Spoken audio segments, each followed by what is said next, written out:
Hello, we're back with week 5 of the Little Cup World Cup, and this week was between India and Italy. This is the last week of the regular season, and yeah, let's get right into it. So we start off with a Generation 7 Little Cup game, and again, the main difference between 7 and 8 are Z moves, otherwise the Pokemon themselves are pretty similar.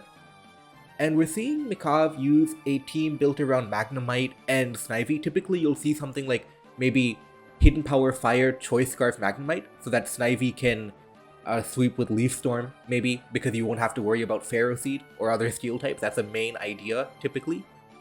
And we see Banker 44 using a team built around Shellos and Stunky, both of which are very uncommon. And typically, Shellos' idea is that it can't be knocked off because of Sticky Hold, so it turns into a very bulky Pokemon, one of the few bulky Pokemon in Little Cup, and in exchange, it really cannot do anything back to you. It's very passive. So trying to break down Banker's team is actually kind of difficult, because Shellos is incredibly bulky, and the main way to beat that would be either Snivy or Magnemite. But both of those kind of get walled by Fungus, so it's actually kind of tricky to actually break through. And on top of that, Mianfu is walled by Fungus, Vullaby is walled by Onyx, Marini kind of sits there, doesn't do much. It's called Sludge Bomb. It's kind of like Toxapex, it doesn't do much, it just sits there. So your main ways of forcing offensive pressure don't actually beat the Shellos and Fungus combination. Now, that's not the end of the world, because Shellos itself doesn't do anything to you. Like we can see here, it's just spamming Scald to a Regenerator Pokemon, so it's not doing a whole lot. But it's very tough to actually break down Shellos and Fungus. And we'll see this game actually go to a very long time, because it's about incremental progress, like for example, getting Stealth Rock up versus a team. It's mainly about incremental progress, and then on top of that, we see the Onyx get sacrificed here. I think that was just a bad play. You didn't need to sacrifice Onyx right there. You could have maybe gone to Shellos because it's very bulky. You could have gone to Fungus to Mianfu as well, right? Maybe not Mianfu, it was at low health, but you didn't need to sack Onyx there. So just incremental progress here. We see Vullaby get sacked to the Magnemite, and Magnemite gets sacked in exchange, so kind of like a trade there, Magnemite for Vullaby. Then we see Marini, very long game, basically. And eventually what happens is Mianfu gets sacrificed for chip damage on the Shellos. So we're going to see High Jump Kick, we're going to see Shellos use Counter, but that's going to do enough damage to force Shellos out, and a slow, not doing anything type Pokemon like Shellos is not going to be valuable at 30%, so it's going to get sacked as well. It gets sacked to the Onyx here.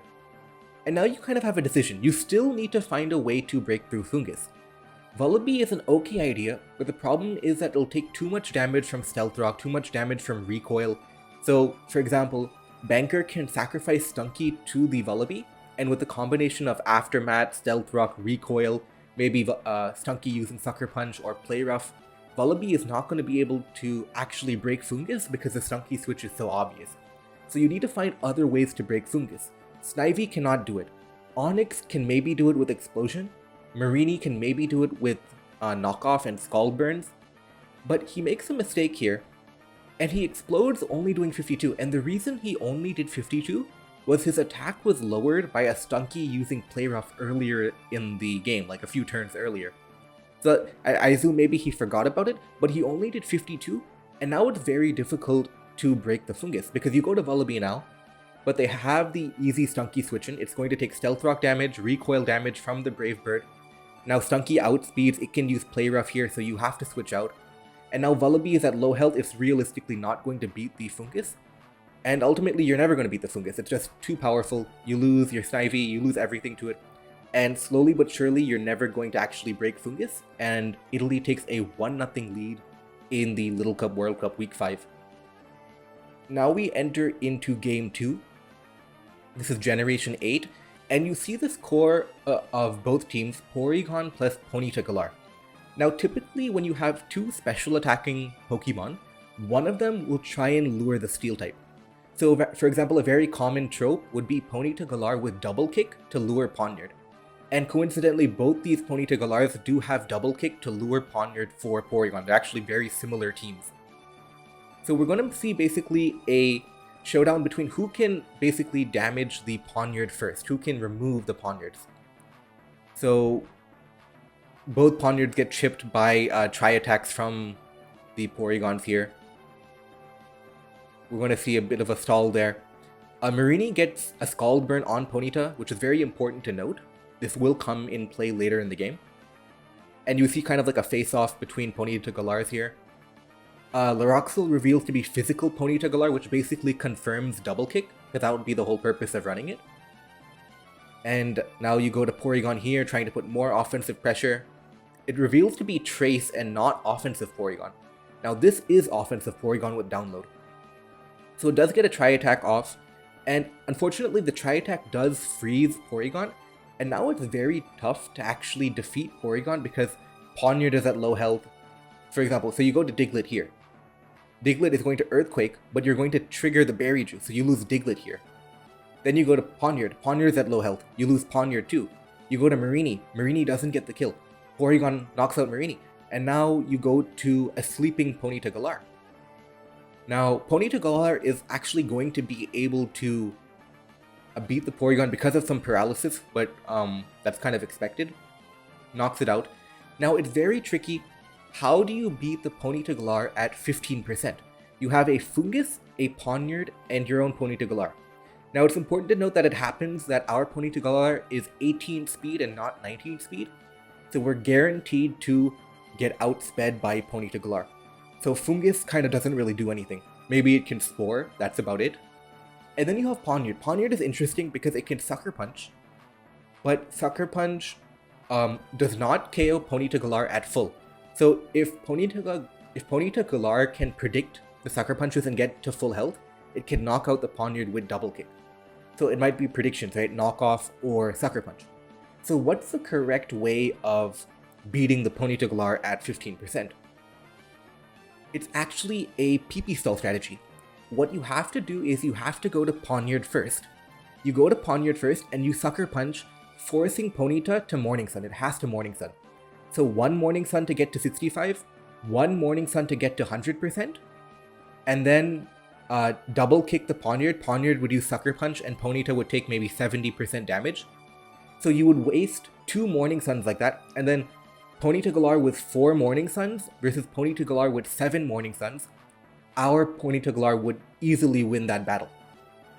But for whatever reason, he goes to Fungus first, then he goes to Ponyta Galar, allowing the Ponyta to heal.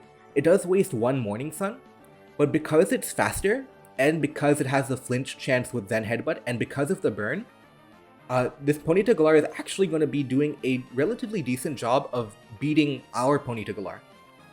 And now you go to Fungus, you go for the Spore, but ultimately, if you had wasted a few more Morning Sun PP with Poniard, you had more of a chance of winning now. But now it's going to come down to a sleep, which does not happen, unfortunately for us, and Ponyta Galar is going to basically snatch victory from the jaws of defeat. It looked like it was all over, 15% Ponyta Galar, but it ends up winning the game. And it's a little tricky. You had to find that PP stall tactic where you waste PPs by using Sucker Punch. It didn't happen, and Italy takes a 2-0 lead versus India. Now we enter into Game 5. We see Magnemite into Ferroseed. You trap the Ferroseed with Magnet Pull, and this is looking good, right? It looks good. You get 1 kill, you give up Stealth Rock, okay, fine. Now Dwebble comes in, you're going to knock out the Dwebble as well. You're giving up hazards, okay, so what? But there's actually a big problem, because Riolu with Roar and Copycat is not banned. So India is now down 2-0, and they've been caught in a Roar Copycat vortex, because Prankster Copycat can keep calling Roar again and again and again and again, and you can't stop it except for one thing. The only way you can stop this Riolu is with Fake Out Mianfu. Fake Out Mianfu can fake out before Copycat because of priority, and you can stop it. So you're basically hoping that you can get called into the Mianfu before losing too much health. But it's obviously luck, right? So Ghastly is going to keep taking more damage. Copycat Roar into Omanite. Omanite is going to take more damage. You're basically hoping that you get Mianfu in. Ghastly taking more damage. You're basically sitting there hoping you finally get Mianfu in. Porygon taking more damage. 11, 12. It traces Prankster, but it's not fast enough. Riolu is naturally faster than Porygon. And finally you get Mianfu in. Mianfu's Fake Out is going to be able to force the Mianfu out. But just because you forced it out doesn't mean the game is over, because now it can come back in later. Ryulu can come back in later anytime it wants, so you're gonna have to figure out a way to actually beat the Ryulu now. So we see Ghastly come in, Stunky come in, it's going to Pursuit Trap Ghastly, it's looking very tough. Diglett comes in, but it gets knocked out by Sucker Punch, so basically a free sacrifice of the Diglett. Now Omanite comes in, takes Crunch, Hydro Pump, gets Stealth Rock up, and the overarching problem of Ryulu is still there in the back. India is down 2-0. They need to find a way to deal with the Ryulu in the back. Stunky uses Memento here, and for whatever reason, I don't know why, Ryulu didn't use Roar, it used Substitute here. That's going to allow Omanite to Hydro Pump, break the sub, and it uses Drain Punch, not Roar. So now, if it wants to copycat, it'll copycat Drain Punch, not Roar, which is very important. Mianfu comes in, fakes out for chip damage, and the Ryulu has been stopped from using the copycat Roar, so the bite of Ryulu has been taken down. It's going to be able to Drain Punch copycat, but that's really not as threatening as Roar copycat. Porygon gets sacrificed here to the Drain Punch, and then High Jump Kick rather, it gets copycatted into the High Jump Kick. Now Mianfu is going to be able to fake out here, and the Ryulu has been successfully defeated. It's at 5% with Stealth Rock. It's going to be not very useful. U-turn into Magnemite. Magnemite is going to KO the Frillish. And now Mianfu will beat Porygon 1v1. And India defeats the Roar Ryulu. And they're going to win the game, right? So now India is down 1-2, entering into Game 4, I believe. Yeah, Game 4. Yeah, Mianfu knocks out Porygon. That's fine. Now we enter into Game 5. We see a similar type of core. Porygon plus Ponyta Galar plus Diglett. The idea is to trap the steel types. So for example, Abra maybe can run Focus Punch. Natu can run Heat Wave. Porygon could be Choice Scarf. It could be anything really. And the idea is going to be who will lose their Poniard first. Whoever loses the Poniard first will have a tough time dealing with Porygon, right? So we're going to see basically some pivoting around, and Chiza goes to Poniard on the Natu, and Natu uses Heat Wave here, gets the burn, and he makes a mispredict. He predicted Natu would obviously switch out of the Dark type, but a good prediction. Now Poniard gets burned, it's at low health, it's going to Sucker here for 41%, it's going to get knocked out, and now you're in very big trouble because you don't have a switch in to Porygon. It's going to keep coming in, and it's going to keep getting kills again and again and again. So we're going to see it get a kill here. Not exactly get a kill, does really good damage though. Final Gambit doesn't work. Mianfu. High Jump Kick miss didn't really matter there, because fundamentally the Porygon is the main threat and you don't have a switch into it, so something is going to die. Your only real switch in is your own Porygon with Tri-Attack and Thunder Wave, but Poniard is able to knock it off. It loses 1v1 because of the para, but that's not really the main focus here, because now that it took enough damage, now it's going to get revenge killed. Ponyta Galar is going to get revenge killed as well, and India is now down 1-3 versus Italy, and we enter into DPP. This is Generation 4. And we see the Coughing lead. Now Coughing is an anti-lead. It has Hidden Power Ice for Gligar, Thunderbolt for Staryu, Fire Blast for Snover, Sludge Bomb for Machop. It basically tries to anti-lead everything, that's the main idea. So it's going to be able to scare out the Gligar with Hidden Power Ice. Goes to Houndour here. It Sludge Bombs on the Gligar again. Another U-turn into Ghastly and Sludge Bomb here, and you got really good value out of the lead position. Your Coughing essentially revealed 3 Pokemon, did damage on Houndour, damage on Ghastly, damage on Gligar, and that's really good out of the lead. And then you trade 1v1 here, Ghastly for Munchlax, and now Coughing comes in again. Very difficult to one-hit KO Coughing because of its bulk. Munchlax tries to Pursuit Trap, it doesn't work. And you got really good value out of the lead position. And now Ghastly is gone, doesn't look like there's a lot of speed on the team. It's going to be very difficult to deal with something like Gligar, for example. Bronzor is able to get Stealth Rock up on the Snover.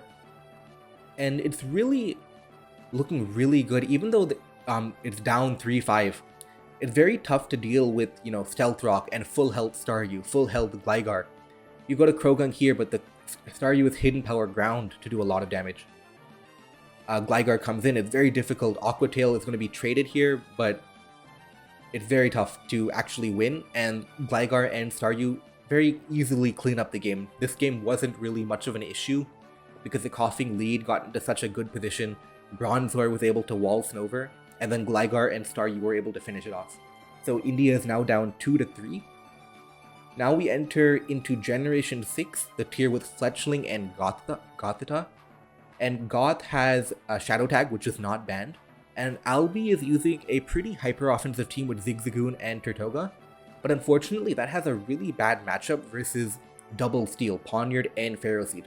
The idea typically with these cores is that you can overwhelm the Steel type. So maybe Tortuga can get good damage on a Steel type and Zigzagoon can sweep later. But when there are two Steel types, that becomes much more difficult to deal with. So we see Gothita trap Dwebble here, tricks the Choice Scarf, locks it into Berry Juice, and now Goth is going to get the kill here. Stunky is going to try and revenge kill. A little bit harder to actually do, but it does revenge kill.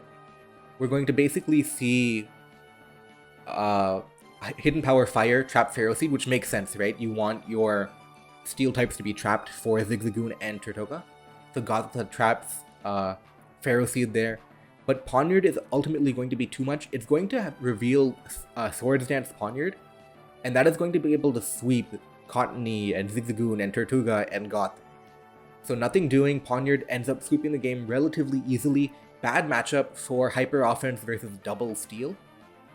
And India ties the game 3-3. We enter into Game 6, and Italy is using kind of a Hail team, very interesting team. You don't see it very often. I personally do like Hail though, but apparently a lot of other people don't, but I think Hail is good. So we're going to see the Mianfu lead situation, and our Mianfu is going to win, unfortunately for them. Natu comes into Revenge Kill, but we immediately go into Porygon. Natu uses U-turn, goes into Snover to set Hail, and Porygon is very threatening with that download Tri-Attack. Snover has to switch out, goes to Sandshrew Alola, and Sandshrew Alola is actually kind of threatening. But we are Berry Juice Porygon, so we take this Tri-Attack very easily. Critical hit almost knocks us out. But we take the hit quite easily, Thunderbolted, and now it's turn 6, but you've lost two of your main sources of offensive pressure, Mianfu and Sandshrew. Now it's very difficult because you don't have much to offer defensively. You can't switch into Abra, you can't switch into Poniard, you can't switch into Porygon, you can't even switch into Trapinch or Mianfu.